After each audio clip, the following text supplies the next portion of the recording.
Hello guys, स्वागत है आप सबका हमारे इस चैनल वीएस स्कूल एकेडमी में। तो आज की जो क्लास है हम लोग स्टार्ट करने वाले हैं बेहतरीन सी क्लास, बेहतरीन सा नॉलेज। जो दिक्कतें आपको अक्सर फिजिक्स में होती रहती हैं छोटी छोटी चीज़ों को लेकर के, आज उन्हीं को लेकर के थोड़ी सी हम चर्चा करेंगे।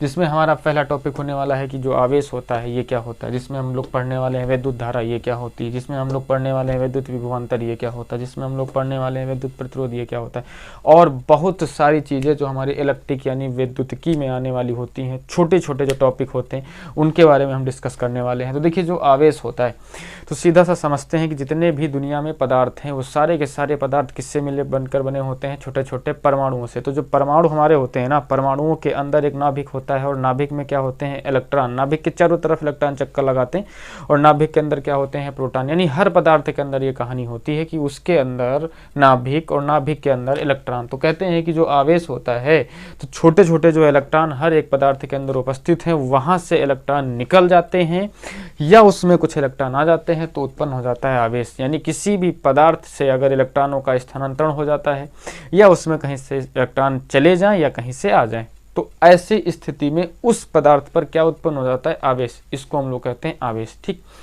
और इस अगर देखा जाए आवेश को, तो आवेश को हम लोग कैसे प्रदर्शित करते हैं, प्रदर्शित करने वाला जो साइन है उसको याद कर रखिएगा। उसको हम लोग क्यू से प्रदर्शित करते हैं, कहीं कहीं स्मॉल क्यू, कहीं कहीं कैपिटल क्यू। तो उस पर डिपेंड करता है। ये एक ऐसी क्वांटिटी जिसको हम लोग क्यू से प्रदर्शित करते हैं।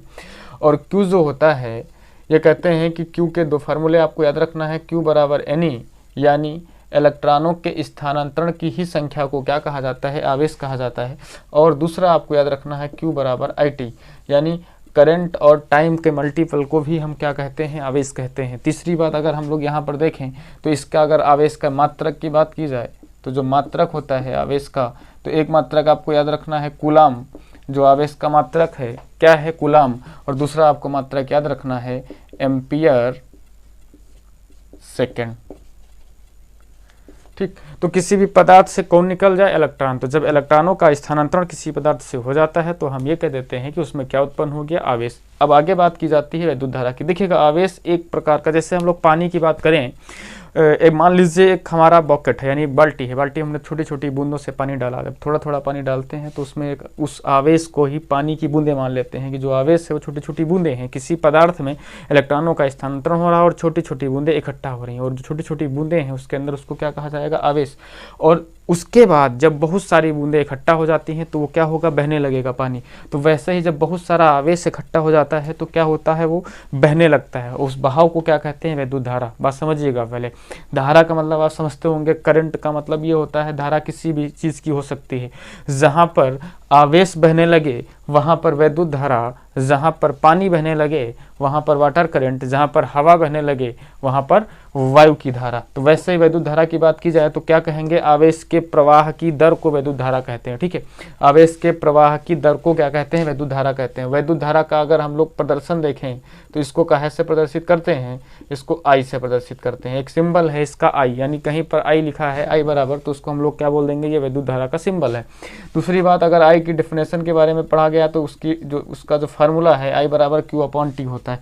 यानी क्यू जो चार्ज है बटे टी, यानी जो आवेश है उसके बहाव को क्या कहा जा रहा है, उसके बहाव को ही कहा जा रहा है करंट। दूसरी बात, इसके मात्रक की बात की जाए तो क्यू का मात्रक क्या होता है, कूलम, और बटे टी का मात्रक क्या होता है, सेकेंड। तो याद रखिएगा, इसका मात्रक क्या हो गया, कूलाम बटे सेकेंड। किसका मात्रक, विद्युत धारा का मात्रक कूलाम बटे सेकेंड। और इसी कूलाम बटे सेकेंड को क्या कहा जाता है, एम्पियर कहा जाता है। ठीक है, तो याद रखिएगा इन चीज़ों को कि विद्युत धारा को कहाँ से प्रदर्शित किया गया, आई से। विद्युत धारा कैसे उत्पन्न हुई, आवेश के बहाव से उत्पन्न हुई। जिस प्रकार हमने कहा कि पानी की छोटी छोटी बूंदों को आपने इकट्ठा किया, फिर उनको एक साथ कहीं पे छोड़ दिया तो पानी बहने लगा, वैसे ही हमने थोड़ा थोड़ा आवेश इकट्ठा किया और फिर एक साथ उसको छोड़ दिया तो उसको क्या कहा गया, विद्युत धारा। तो बात समझ गए होंगे मेरे ख्याल से। उसके बाद आगे की बात की जाए अगर, तो वैद्युत विभवांतर की, तो वैद्युत विभवांतर में देखिएगा पोटेंशियल डिफरेंस क्या होता है। देखिए, जो करंट होती है, जो इलेक्ट्रॉन होते हैं वो किसी चालक में यहाँ से यहाँ तक बहते हैं और उनको पीछे से जो पुश करने वाला होता है, मान के चलिए उनको पीछे से धक्का कौन देने वाला होता है, उसको कहते हैं वैद्युत विभवांतर। एक पुश करने वाला, यानी वैद्युत विभवांतर को डिफाइन करना एक अलग चीज़ हो जाती है। वैद्युत विभवांतर को ऐसे डिफाइन कर सकते हैं कि कोई भी जो आवेश है उसको बहुत दूर से लाने में जो कार्य करना पड़ता है, यानी स्थानांतरण, एक जगह से आवेश को दूसरी जगह तक ले जाने में जो कार्य वर्क हुआ उसी को हम लोग कहते हैं वैद्युत विभवांतर। लेकिन इसको ऐसे समझिएगा कि देखो आवेश कैसे उत्पन्न हुआ इलेक्ट्रॉनों के स्थानांतरण से, धारा कैसे उत्पन्न हुई, जब आवेश बहुत सारा हो गया तो वो बहने लगा तो क्या उत्पन्न हो गया, विद्युत धारा। अब वैद्युत धारा जब बह रही तो पीछे से कोई उसको धक्का दे रहा, और जो पीछे से धक्का दे रहा उसी को हम लोग कह देते हैं वैद्युत विभवांतर। यही विभवांतर, यानी कहीं भी आवेश तभी बह सकता है जब वहां पर विभवांतर होगा।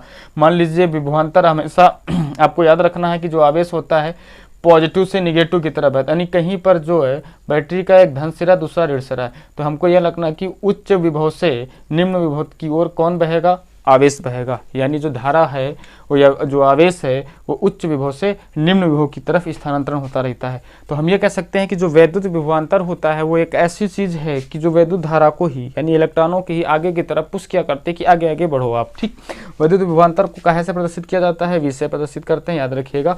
और इसका जो फार्मूला होता है V बराबर W/Q होता है, यानी कार्य बटे आवेश, कार्य बटे आवेश। इसका जो मात्रक होता है तो इसका मात्रक आपको याद रखना है, इसका मात्रक होता है जूल बटे कूलाम। इसका मात्रक क्या होता है, जूल बटे कूलाम। तो बात आपकी समझ में आ गई होगी मेरे ख्याल से। और इसका मात्रक जूल बटे कूलाम होता है, और इसी जूल बटे कूलाम को क्या कहा जाता है, वोल्ट। यानी इसी जूल बटे कूलाम को हम लोग क्या कह देते हैं, वोल्ट कह देते हैं, कि ये जो जूल बटे कूलाम है यही वोल्ट है। तो वैद्युत विभवांतर या इसी को हम अपनी भाषा में बोलें तो वोल्टेज, तो ये कह सकते हो कि जो वोल्टेज है वो एक ऐसी चीज है जो धारा को यानी इलेक्ट्रॉनों को यानी आवेश को आगे की तरफ बढ़ाती है। अब आगे की बात करें अगर वैद्युत प्रतिरोध की, तो रास्ते में रुकावट, जब आप धारा को आगे बढ़ा रहे हैं, किसी चीज को आप आगे बढ़ा रहे हैं तो इसका मतलब पीछे से कोई उसको पुश कर रहा, आगे की तरफ बढ़ा रहे हैं तो कोई पीछे की तरफ पुश कर रहा, कोई आगे नहीं जाने दे रहा ना। ऐसा ही हो सकता है कि आप किसी चीज को आगे बढ़ा रहे हैं, इसका मतलब कोई ना कोई उसको रोकने वाला है।